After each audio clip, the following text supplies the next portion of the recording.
बिस्मिल्लाहिर्रहमानिर्रहीम। अस्सलाम वालेकुम डियर स्टूडेंट्स, प्रोफेसर ज़ुहैब अपने नए लेक्चर के साथ आपके साथ है। स्टूडेंट, हम बीएससी मैकेनिक्स का चैप्टर नंबर 4 पढ़ रहे हैं। आज हम इसकी पढ़ेंगे और अंडरस्टैंड करेंगे इंशाल्लाह एग्जाम्पल नंबर 12 जो कि पेज नंबर 83 पे है। Very important question, find centre of mass of A hollow right circular cone. Very important question.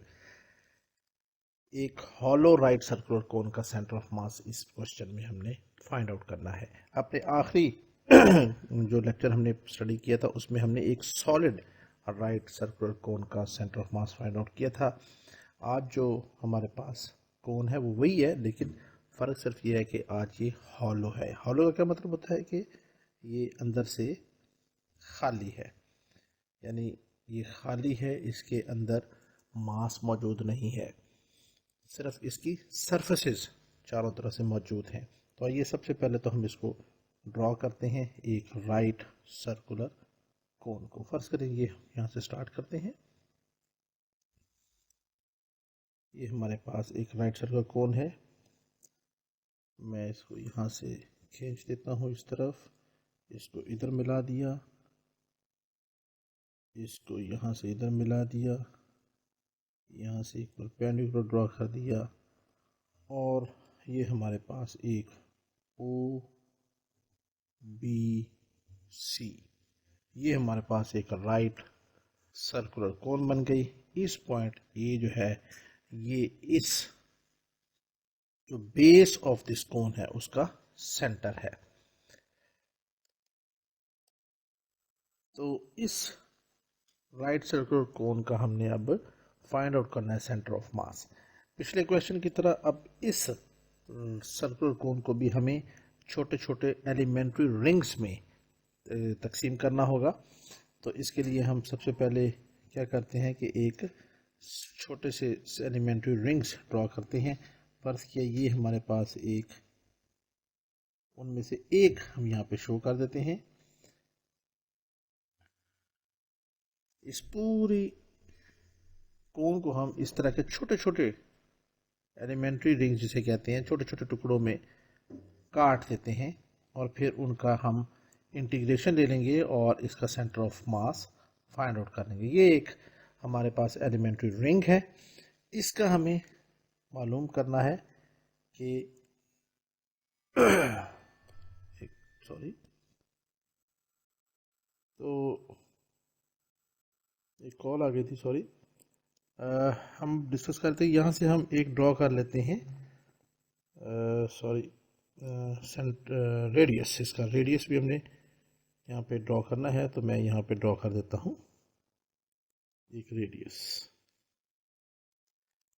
अब देखें, इस पॉइंट का नाम हमने रखा एम, ये हो गया इसका रेडियस आर।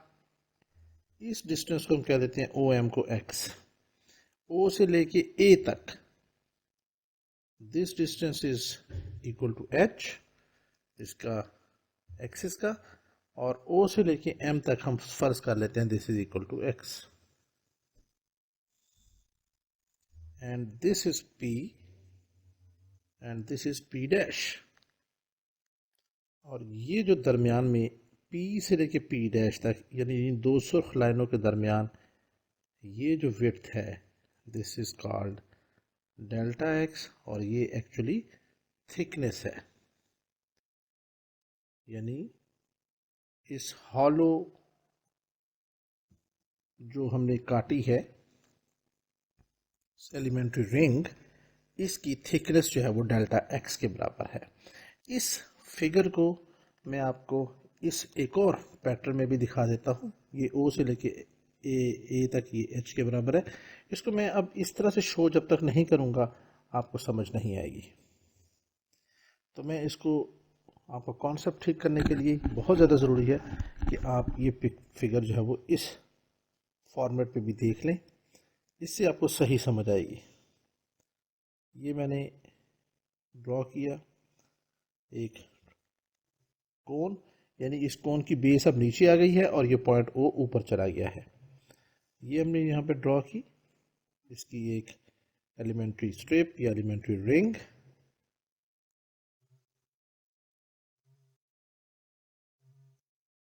और ये पॉइंट लाइनें मैंने थोड़ी सी एक्सटेंड कर दी आगे की तरफ, ताकि हम यहाँ से इनको डॉटेड लाइन में शो करके इनके डिस्टेंसेस शो कर सकें। तो ये मैंने सब यहाँ पे डॉटेड लाइन में शो कर दिया, इसको भी डॉटेड लाइन में शो कर देते हैं और इनके डिस्टेंसेस आप यहाँ पे लिख देंगे। लेकिन पहले मैं मेंशन कर दूँ, ये पॉइंट ओ हो गया, इसके कोऑर्डिनेट 0 0 हैं। ये वाला पॉइंट ओ मैंने ऊपर शो कर दिया। ये पॉइंट ए है और ओ से ए तक का डिस्टेंस हमारे पास एच के बराबर है। ये पॉइंट हमारे पास हो गया एम और ओ से एम तक का डिस्टेंस हमारे पास एक्स के बराबर है, तो यहाँ पर एक्स आ गया। इस पॉइंट को मैं कह देता हूँ ये पी है और ये जो दूसरा पॉइंट है इसको मैंने कह दिया पी डैश के बराबर है। अब ये जो डिस्टेंस हमारे पास, इसको हमने शो कर दिया एक्स है और इस डिस्टेंस को मैंने शो कर दिया एक्स प्लस डेल्टा एक्स है। और ये जो आखिरी डिस्टेंस है ये वाला, ये हमारे पास है एच के बराबर। तो यहाँ पे शो कर देते हैं, ये हो गया, तीनों के लिए मैंने जगह बनाई, इसको मैंने शो किया, ये हमारे पास x है, ये x प्लस डेल्टा x है और ये हमारे पास h के बराबर है। अब आप देखिए ये वाला जो डिस्टेंस, ये जो थिकनेस थी डेल्टा x, वो हमारे पास ये देख लें, यहाँ से लेके यहाँ तक ये x प्लस डेल्टा x है और इस पॉइंट से लेके इस पॉइंट तक ये हमारे पास x के बराबर है। तो इस पॉइंट से लेके इस पॉइंट तक, इसे मैं रेड से शो कर देता हूँ, ये वाला डिस्टेंस, चले ये रेड से तो नहीं हुआ, इसी से ही हो गया, ये हमारे पास आ जाएगा, ये डेल्टा एक्स के बराबर है ये डिस्टेंस। और यही डिस्टेंस मैं अब शो कर देता हूँ यहाँ पे। अगर मैं यहाँ से एक ड्रॉ करूँ परपेंडिकुलर इस जगह पे, तो हमारे पास ये जो डिस्टेंस है ये डेल्टा एक्स ही के बराबर होगा। बिल्कुल ठीक है जी। इसको हम क्या देते हैं, आर है, ये हमारे पास रेडियस के बराबर है। और ये जो पॉइंट है पी, पी डैश, और इस पॉइंट का नाम मैं रख देता हूं एन। क्यों रखा अभी थोड़ी देर में पता चल जाएगा। यहाँ पे ये जो एंगल है ये वाला, ये पूरा एंगल, ये हमारे पास 2 अल्फा के बराबर है, लेकिन हम सिर्फ सेमी वर्टिकल एंगल से कंसर्न है, सिर्फ ऊपर वाले एंगल ही हमारे लिए काफ़ी है, सॉरी। तो हम इस एंगल का नाम दे देते हैं अल्फा। और सेम यहाँ पे ये जो एंगल होगा ये भी अल्फा के बराबर होगा। अब अगर ये एंगल अल्फा है तो एक जगह और भी एंगल अल्फा आएगा। चलिए यहाँ तक जो हमने ये बना दिया है फिगर, इसको हम यहाँ पे लिख भी लेते हैं और फर्दर क्वेश्चन जो है वो इसकी डिस्क्रिप्शन लिखने के बाद सॉल्व करते हैं। जी स्टूडेंट्स, तो ये मैंने यहाँ पे सारी कहानी लिख भी दी है। Consider a right circular cone O B C with semi vertical angle alpha, ये वाला, ठीक है जी। We divide the given cone into n number of circular rings। ये छोटे छोटे सर्कुलर रिंग्स में हमने n नंबर ऑफ, यहाँ पर भी होगा, यहाँ पर भी होगा, इस तरह के बेशुमार रिंग्स में इसको हम डिवाइड करेंगे, और जिसे हम एलिमेंट्री रिंग्स भी कहते हैं। पैरेलल टू द बेस, जो कि सारे के सारे इस बेस के पैरेलल होंगे। देखिए ये ऐसे पैरेलल है, तो ये भी इस तरह, तो ये इस तरीके से हम इसको काटते चले जाएंगे। थोड़ा सा ये कॉन्सेप्ट समझना मुश्किल होता है स्टूडेंट्स, आई अंडरस्टैंड, बिकॉज मेरे पास ये 2D में इसको मैं डिस्क्राइब कर रहा हूँ, जबकि actually it should be depicted in 3D, but it is limitation of this laptop. The CMs यानी centre of masses of all these elementary rings lie on OA, यानी इसका ये सेंटर ऑफ मास है M के ऊपर। इसी तरह कोई और हम यहाँ पे एलिमेंट्री रिंग ड्रॉ करेंगे, उसका सेंटर ऑफ मास भी इस OA के ऊपर आएगा, यहाँ पर भी आएगा, यहाँ पर भी आएगा, यहाँ पर भी आएगा। तो ये सारे जितने भी एलिमेंट्री रिंग्स हम ड्रॉ करेंगे, डिवाइड करेंगे, उन सब का सेंटर ऑफ मास इस OA के ऊपर होगा। Thus OA is the axis of symmetry। तो ये एक्सिस ऑफ सिमेट्री कहलाएगा। लिहाजा सेंटर ऑफ मास भी हमारा इसी के ऊपर होगा। तो सेंटर ऑफ मास अगर इसी के ऊपर है, इसको हम क्या देते हैं कि ये हमारा एक लिहाज से एक्स एक्सिस है। तो अगर ये एक्स एक्सिस है तो फिर हमारा वाई तो है जो है वो, देयरफॉर अलॉन्ग वाई एक्सिस तो कुछ भी नहीं है, तो ये हमारे पास 0 आ जाएगा। एंड एक्स बार हमें मालूम करना पड़ेगा, जो कि बराबर होगा इंटीग्रल एक्स डी एम, यही हमारा फार्मूला है, from 0 to h divided by integral d m from 0 to h. And this is our equation number 1।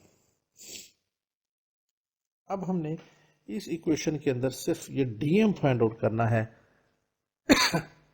और इंटीग्रेट कर देना है, तो हमारे पास आंसर आ जाएगा। लेकिन इस डीएम को फाइंड आउट करने के लिए हमें कुछ और चीज़ों की ज़रूरत पड़ेगी। अब हम उसकी तरफ जा रहे हैं। क्या चीज़ों की ज़रूरत पड़ेगी? हम कहेंगे if rho is the density of the elementary ring, therefore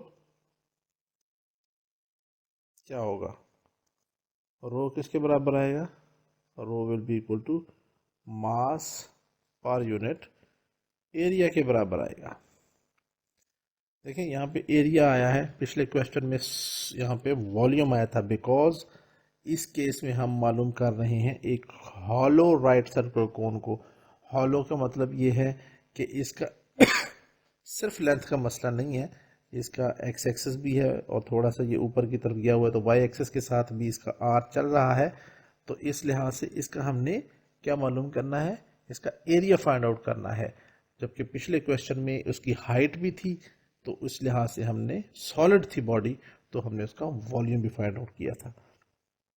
तो दिस इंप्लाइज रो हमारे पास क्या आ जाएगा, d m over d A. तो यहां से फिर हमारे पास आ जाएगा d m is equal to rho into d A. इसको आप क्या नहीं, इक्वेशन नंबर 2। अब इस डी ए को फाइंड आउट करना है हमने इस डी एम के खातर। अब डी ए फाइंड आउट करने के लिए हमें क्या मालूम करना होगा, हमें मालूम करना है इस सर्कुलर, ये जो हमारे पास ये वाली पड़ी हुई है, मैं इसको इस कलर से डिनोट करता हूं, ये हमारे पास सर्कुलर रिंग है। इसका हमें मालूम करना है एरिया। एरिया मालूम करने के लिए हमें रिक्वायरमेंट है इसके सरकमफेरेंस की, और सरकमफेरेंस मालूम करने के लिए हमें चाहिए 2 पाई आर। तो हमें आर भी मालूम करना है और उसकी विड्थ डेल्टा एक्स भी। तो इसकी विड्थ पी एन भी मालूम करनी है, पी पी डैश भी मालूम करना है, पी पी डैश हमें मालूम करना है, जो कि इसकी विड्थ है। तो आइए हम देखते हैं। नाउ कंसिडर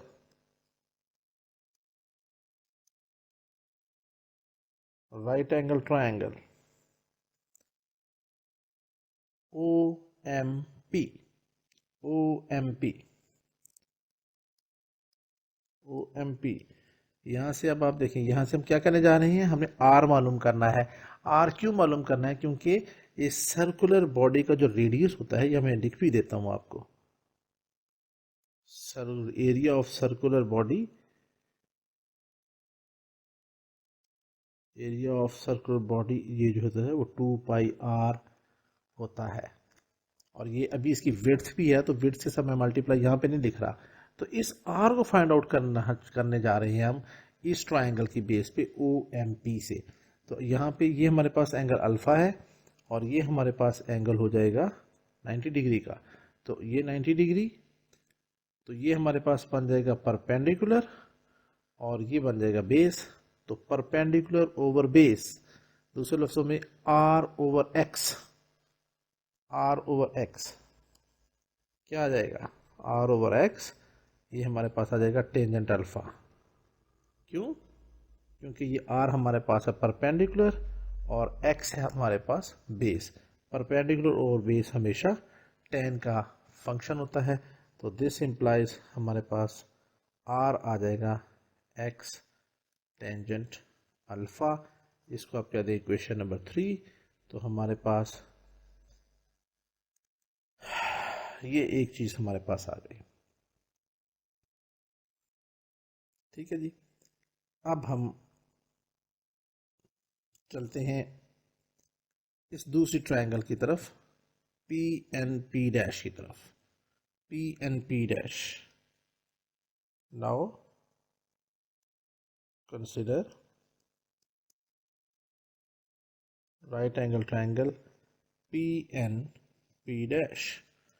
अब पी एन पी डैश जरा गौर से देखिएगा, पी एन पी डैश, मैं इस पी एन पी डैश को यहाँ पे अलग से आपको ड्रॉ करके दिखाने जा रहा हूँ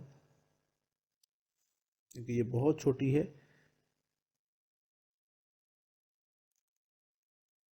ये देख लें, ये हमारे पास हो गया P, ये N और ये P डैश, और ये पी एन ये हमारे पास डेल्टा एक्स के बराबर है। और ये जो एंगल है, देखिए ये एंगल क्या होगा, अगर ये एंगल अल्फ़ा है तो ये एंगल भी अल्फ़ा होगा, तो यहाँ पर मैं अल्फ़ा लिख देता हूँ। अब अगर ये एंगल अल्फ़ा है, ये एंगल 90 डिग्री है, तो हम इस 90 के सामने क्या आ जाएगा, 90 के सामने हमेशा होता है हाइपोटेन्यूस। अल्फ़ा और 90 इकट्ठे हों, एंगल और 90 इकट्ठे हों, तो वो बन जाता है बेस, और ये बन जाएगा हमारे पास फिर परपेंडिकुलर। तो यहाँ से अब आप गौर से देखिएगा हमारे पास क्या चीज़ बन रही है, हम लिखेंगे base over hypotenuse. Base over hypotenuse, दूसरे लफ्ज़ों में P N over P P dash किसके बराबर होगा, base over hypotenuse is always equal to cos, और एंगल है अल्फा। तो ये हमारे पास आ गया कॉस अल्फा। दिस इंप्लाइज, अब पी एन हमारे पास किसके बराबर है, ये डेल्टा एक्स के बराबर है, देख लें ये वाला। तो ये आ जाएगा delta x is equal to P P dash into cos alpha.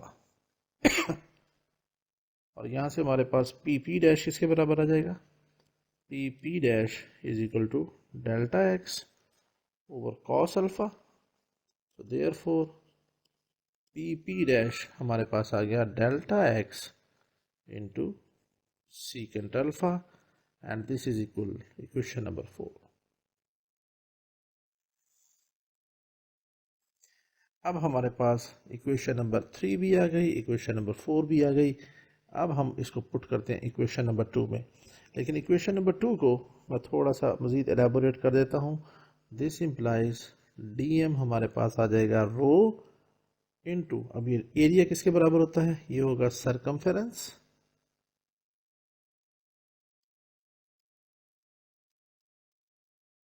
और मल्टीप्लाई बाय विड्थ। तो एक्चुअली तो ये हमारे पास इक्वेशन नंबर 2 बन रही है।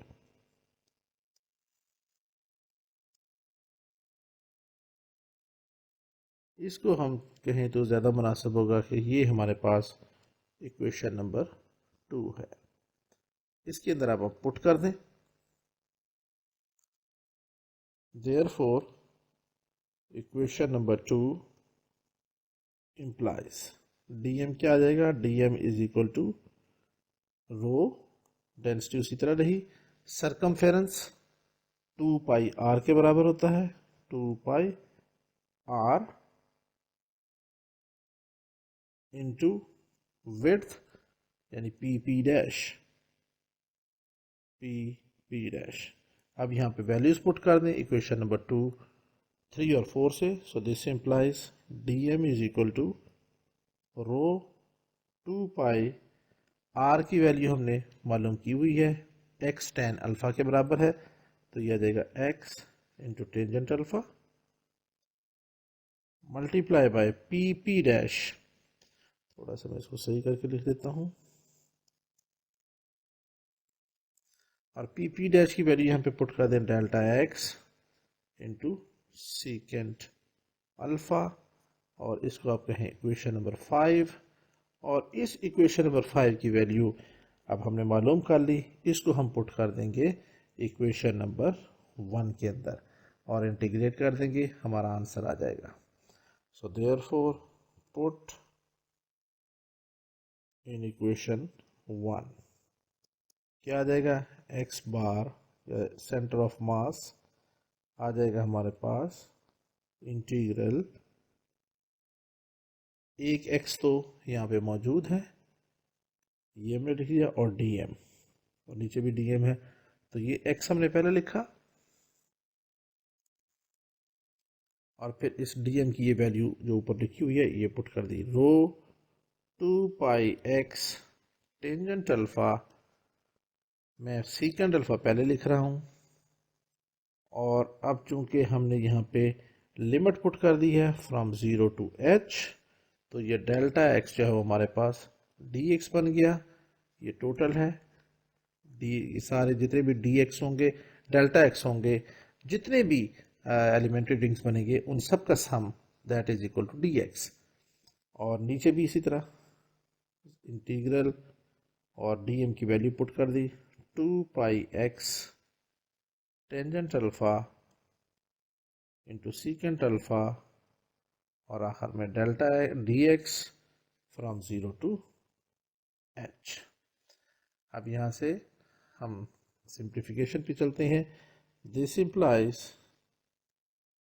Centre of mass along x axis equal to, यहाँ से हमारे पास कुछ चीज़ें कांस्टेंट हैं, rho 2 pi tangent alpha secant alpha, इन सब को उठा के हम बाहर ले जाते हैं इंटीग्रल से, तो हमारे पास आ जाएगा 2 पाई रो tangent alpha into secant alpha, और बाकी रह गया हमारे पास इंटीग्रल, इस x को अब हमने मल्टीप्लाई किया इस x के साथ, एक्स स्क्वायर हो गया, और ये dx आखिर में इनके साथ रहेगा, तो हमारे पास रह गया x square into d x from 0 to h divided by यही सारे एलिमेंट्स कांस्टेंट, नीचे से भी बाहर निकाल देते हैं, 2 pi row tangent alpha into secant alpha from into अंदर क्या रह जाएगा x और dx, x into d x from 0 to h। अब आप गौर से देख लें तो ये सारा फैक्टर इस सारे फैक्टर से कैंसिल हो गया, बाकी हमारे पास जो चीज एलिमेंट बाकी रह गया वो रह जाएगा integral x square d x from 0 to h divided by integral x dx from 0 to h। इसको इंटीग्रेट कर दें तो क्या आ जाएगा, ये हो जाएगा x cube by 3 from 0 to h, integrate कर दिया, डिवाइडेड बाय डिनोमिनेटर में हो जाएगा x square by 2 from 0 to h।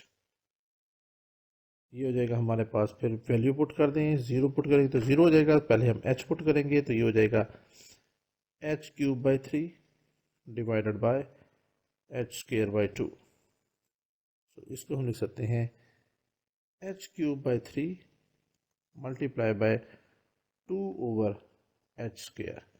So therefore x बराबर x सेंटर ऑफ मास हमारे पास आ जाएगा, यहाँ से h स्क्वायर से h स्क्वायर ख़त्म हो जाएगा, ऊपर सिर्फ एक h रह जाएगा, तो ये हो गया 2h ओवर 3।